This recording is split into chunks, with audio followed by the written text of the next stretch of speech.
Okay, so this is the new Apple TV. You can see how small even the box is. It's pretty relatively small. I was hoping to have a about the only thing I could compare it to is a beer bottle, but I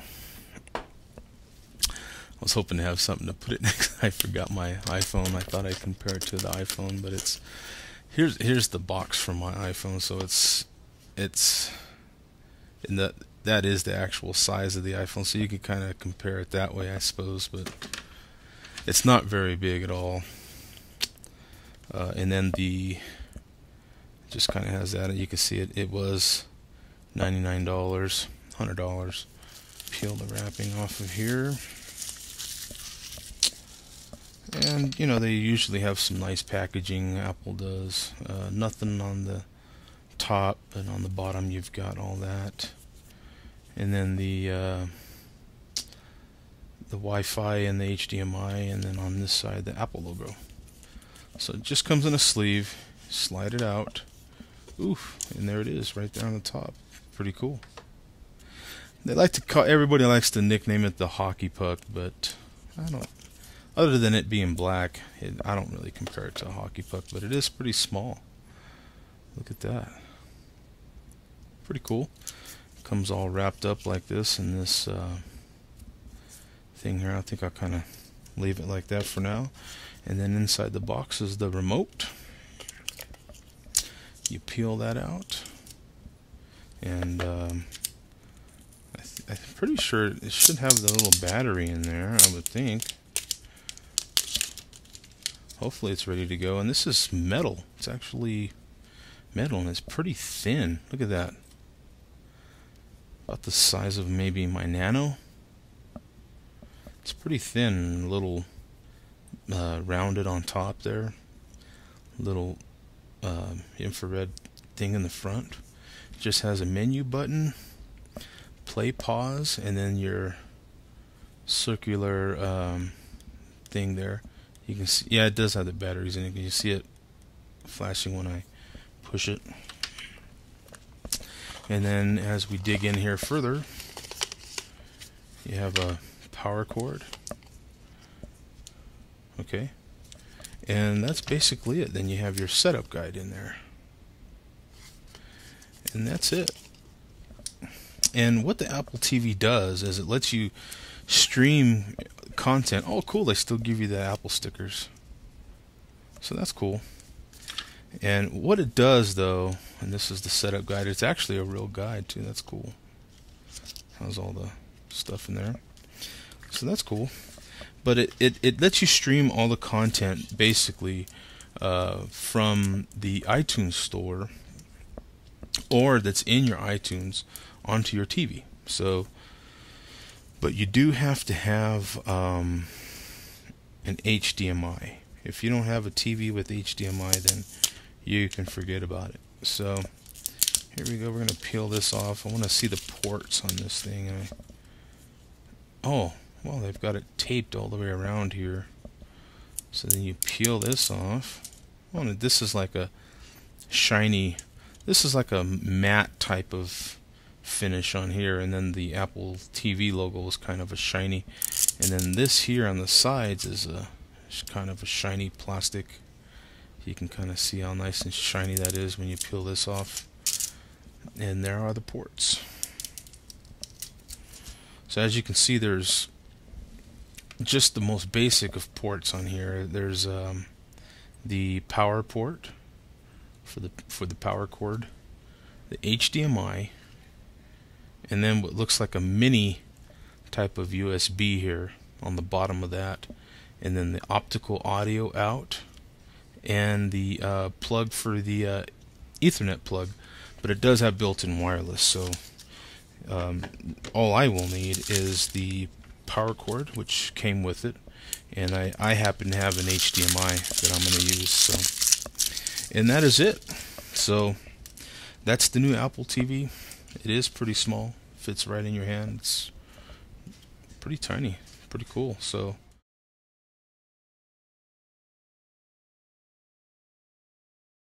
Okay, guys, you're actually in my room, my bedroom, and this is my. I just wanted to do a follow-up with the Apple TV. This is the little cheesy setup we have in our room, but you can see how small the Apple TV is. This is the Apple TV right here. This is it right here with the little light on. And I just wanted to show you, this is the remote, right? So the problem you'll have is just what I'm showing you now. If you're on, see, everything else will work. See, like you'll see everything kind of popping up on the screen there. Let me turn off the lights here. Maybe that'll help.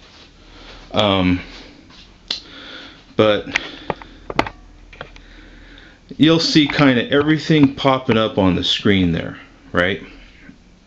And you know, you flip to TV shows, everything that's kind of either Netflix, YouTube, or anything like that will stay working, right? For the most part. Sometimes even that goes down.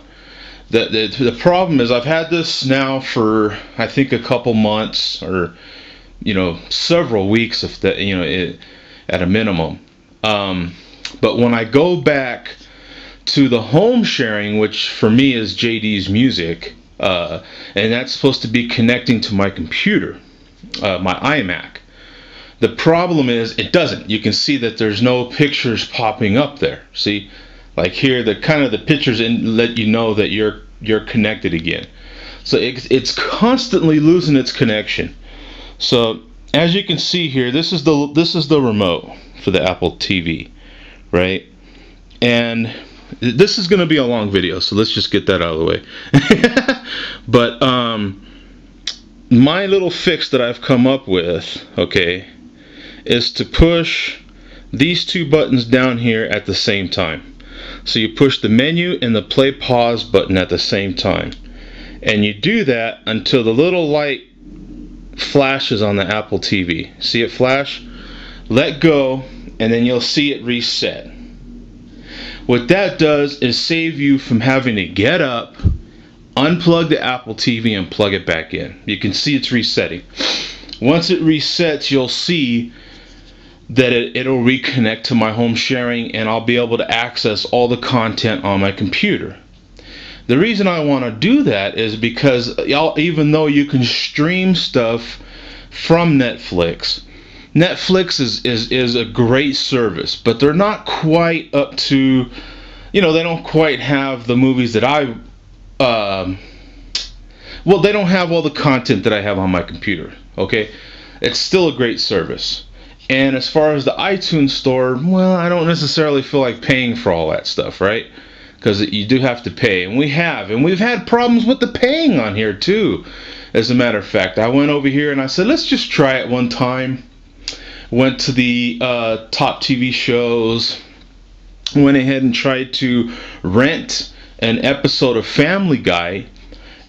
Do you know that they give you, I think, 28 days or 30 days to actually start watching the show? On our 22nd day is when we were finally able to watch that show that we rented. So it took us damn near the full month to watch that show that we rented on the Apple TV. It was lousy. It was once it actually streamed, it was great, but for some reason we couldn't watch it. Now I'm going to go back over here to computers. Boom, JD pops up there again. Now you see all the album art and whatnot popping up, right? So we click on that now. Boom, everything works, right? I can get to my TV shows, which is for us most of the time what we're watching. Podcasts, photos, all that sort of thing, right? You can see how it works really well, but it works really well when it's working. So for those of you that have run into the same problem where it's constantly losing its connection to the home sharing, just remember that, okay? Now that might be kind of blurred on that remote, but you get the gist of it, right? the menu and the play pause button, push those at the same time. It'll reset the Apple TV, and that'll save you a bunch of headache from having to get up and unplug the damn thing. I used to actually go here. I'll show you really fast. This is what I used to do. Okay, and this don't work every time, as some of you are probably figuring it out. You turn off home sharing is what a lot of people are getting by with, and turning it back on. Problem is that don't always work, and you have to do it 100 times sometimes for it to work. The method I'm using works, okay, and we all know it works because chances are when you unplug your Apple TV and plug it back in, for most people that works, but not many of us want to get up and do that every time. Well, that'll save you from having to do that, and let's just cross our fingers that Apple comes up with a fix for it, because I like to watch most of the content that I have on my computer. It's free. It's what I've already got on there. A lot of the the DVDs that I already had, stuff like that. So you can see how nice and easy it is. There's Brewmasters. I've got that on there. I've got all the current shows till right this moment. But you can see it displays really nice. I love the Apple TV when it works. When it don't, kind of sucks. But hopefully that little tip helps you as far as it not working. Okay, when it disconnects from the home sharing. Netflix works great. I'll show that to you real fast while we're here. That way, if some of you want to, for $100, I still cannot. You cannot beat it. It's great. As long as you know that little fix now, that little, like I say, the play pause button and the menu button, push them at the same time till this little light, okay, this little light on front of the Apple TV, till it flashes, okay. So you can see right there. Here's my instant queue for Netflix. This is one of my gripes as well. This will be my second gripe, okay? My first is that they need to get a fix, and I have no doubt that they will. Apple's real good about that. They'll come up with a fix for the home sharing. But I wish I could flip through everything like this. It's really... I have a large queue because it's shared between multiple people. There's multiple people in my queue, so all this ain't stuff that I've picked. Matter of fact, I've only picked about a dozen. Most of this is picked by other people. But regardless, which is another, I need to, applaud Netflix for that, because I can do that. There's multiple people and we all use it at the same time. Multiple people use my Netflix, and it's great. And now that they went to the streaming only service, can't beat it. $8 a month. I mean, get it, people. If you got Apple TV just for Netflix, it's worth it. Okay. But see, I can flip through there's 128 shows in here, and I can flip through them really quickly, right? Look, I mean, I'm flipping through them really quickly, right? Because it's easier to see a picture and kind of read that, and you can't do that in your regular queue, in your regular thing when you're going from your deal on your computer. See, Netflix is the only way you could do that, and I wish they would do it that way as well. See, once I click in here, see, I'd like to see, instead of just a list of shows, this is back in my computer now, I would like to see it just like Netflix. Let me see all the movie art, all the TV art, okay, for all the shows, and then let me pick that way. It'd be so much faster, because now I have to go down the list, you know what I'm saying, of all the shows. And why not put all the shows together? Look, see, Family Guy, look at 9 seasons, so I've got 9 things on the list. Season 9, Season 8, Season 3, Season 2, Season 1. Why should I have to go through that? Look at Deadwood, Season 3, Season 2, It should just be one listing. One listing. It should just be one. Deadwood. And then click that and then go into whatever season I want. But I don't need that long a list. You know what I'm saying? If it's going to be that way, then list it just like Netflix. You know what I'm saying? And it'd be so much easier. Anyway, that's my gripe with that. Okay. But as far as Netflix, let me go back to that really quick. I know I was gonna say, I'll say that again, I guess. I say everything a couple times, that's what people say. But let's just do this thing on the President's Photographer. I love the way it lists it here. You can hit play right away. You get all your detail. Oh, this is my best friend, whatever. You can see this one will stream in high def if you have the connection for it.